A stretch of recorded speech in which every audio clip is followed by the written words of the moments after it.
RWBY Volume 5 is coming out here soon in a couple months, and because of that, it really gets your hopes up as to what kinds of things you'd like to see. And like anyone else, this also applies to me. I want to see some things. I'm super excited for the next volume, so I've decided to make a list of the 5 things I would like to see in Volume 5. Now, I tried to keep things unique and separate from one another so things were a bit interesting. For example, if I said number 5 was that I wanted to see Adam this volume, I would stray away from other characters that I wanted to see as well, just to keep things interesting. Now, once again, this is what I'd like to see. So, with that said, let's begin.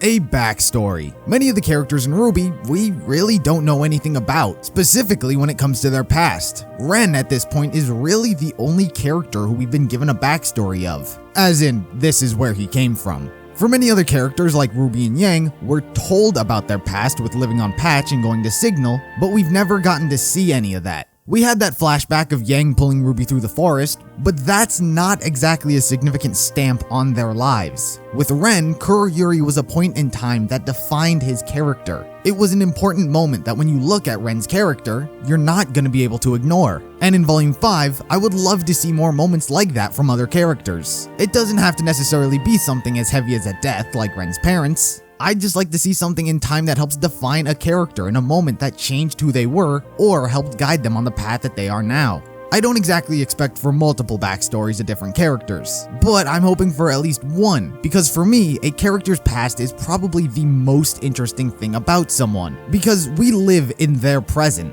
The then and now we can speculate and possibly even predict their future. However, those things are ever changing. A character's past is written in stone and there's no changing it, so to see how someone got from point A to point B really intrigues me and makes me connect to a character, and usually someone's backstory is what makes or breaks my likability for them. For example, a character who intrigues me the most is Adam, because most of the community absolutely hates him, because we've only ever seen him in current day, and in current day, he's not a great person. However, there's this backstory that Blake constantly tells us, as well as we're aware, about her time in the White Fang. And Adam and Blake used to be a pair. Whether romantically or just teammates, we don't know yet. But the thing that interests me the most about Adam is that something had to have attracted Blake to him. If he was such a cruel and awful person from the beginning, then why would Blake have spent so much time by his side? And we just don't know because we haven't seen any of Adam's backstory. So we don't know if he had a lighter side to him and eventually changed, or if he was always a dark individual. And something like that to a character like him can really turn the tide of the audience's perspective of him, or help solidify such thoughts about him. And it's things like that why I really want a backstory on any character really, because it can change your mind in an instant, and things like that I love.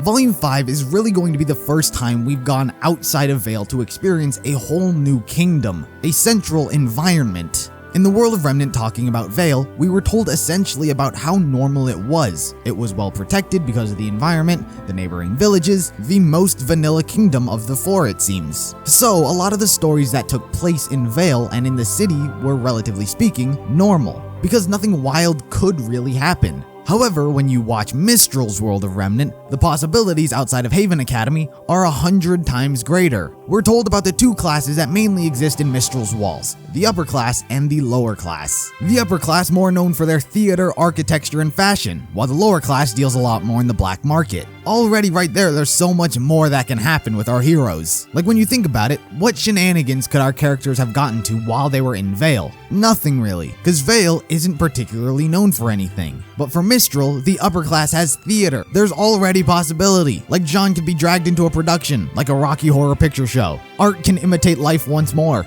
That'd be one hell of a filler episode. But you get what I'm saying. Things like that, the architecture we could see, the fashion, the underground black market. For 3 volumes we were at Beacon, for most of it because of the environment of Vale, there's nothing much to do there. But I'm hoping for this volume, and potentially future volumes depending on how long we stay there, that we get to see around Mistral, and not just spend all the time at the academy, similar to the volumes before it. A character spotlight. What do I mean by that? I'm always a fan when one character in specific will take the focus for a good chunk of the episodes in a volume. In Volume 1, I would say that Ruby obviously took the spotlight for over half of the volume, and Jean surprisingly took the other smaller chunk. Volume 2 I don't really think had one. I think it tried to equally displace it over 8 to 10 characters, which is one of the reasons I didn't enjoy it as much. Volume 3 I would say Pyrrha was the main focus for the volume, and it was amazing. And Volume 4 I would say was wonky, similar to Volume 2, trying to equally balance the spotlight. However, Ren really ended up taking the forefront towards the later half. And that focus on Ren is what I really ended up enjoying about Volume 4 the most. I'm a big fan when a character will take the focus on more so than any other character for a volume, because it essentially gives them a moment to shine. We can really learn more about them. My hope is that Volume 5 continues on that kind of trend that we've been doing, and hopefully on a different character who we can benefit to learn more about. And I felt as though this was different enough from the backstory one because, while yes, a backstory could be part of the spotlight, such as with Ren,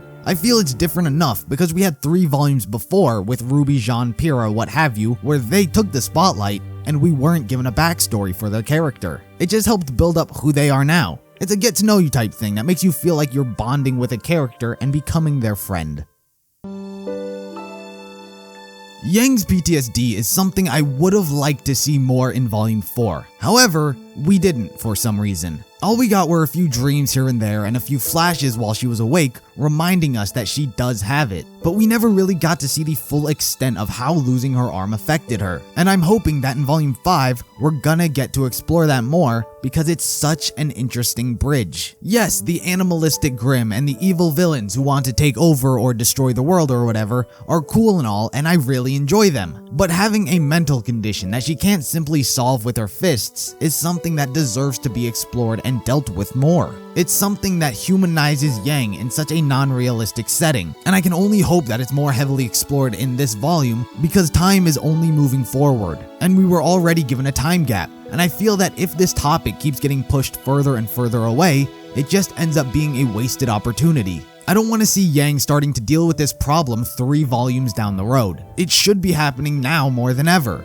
and her resolve shouldn't be, I fight Adam, I win, and I'm over it. Her PTSD should be a mental game that we see affecting her. Don't tell us that she's been dealing with it. Show us that she's dealing with it. That it's more than just being spooked from some nightmares and such. It should be just as big of an obstacle as the villains themselves. Can you imagine if there was a time skip and our heroes were like, oh yeah, Cinder, we arrested her, she's in jail, she won't be bothering anyone anymore? You would feel cheated out of a story because you would have wanted to see that. And that's my feelings towards Yang's trauma. Once again, Volume 4 I feel as though should have been the opportune moment to do that. However, I'm hoping that Volume 5 is more aware that Yang's PTSD is probably the biggest opportunity for Yang's development as a character, and I hope we see it.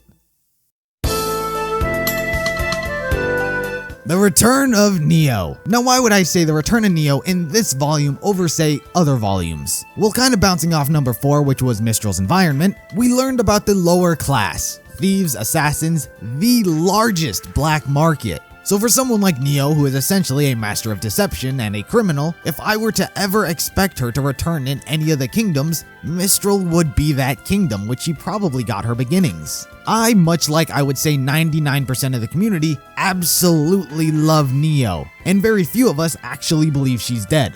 So for many fans, it's a matter of when she's coming back, not if she's coming back. And to me, Mistral would be that opportune kingdom for her to make a reappearance. Now a lot of that is just hopeful thinking, no real backbone to support my hope. And when you really like a character who isn't a main character, you're kinda just left sitting around thinking, when is this character gonna return? And for me, that character is Neo. I can't imagine what her purpose would be. Even in the volume she did make an appearance in, she was mainly just used as the muscle, funny enough. She kicked people's asses and she did a great job at it. And now that Torchwick is dead, I don't know what her purpose would be since her and Roman were partners. Neo doesn't exactly strike me as someone who's gonna go on a vengeful manhunt. She could, I just don't know since we know absolutely nothing about her, which is one of the most intriguing things about her character. But basically what my biggest hope for Volume 5 is, boils down to, I don't know what relevance Neo is gonna have or what she's gonna do, but I hope to God she makes a return. So there you have it, those were my 5 biggest hopes for RWBY Volume 5. I hope that most if not all of these things do end up occurring,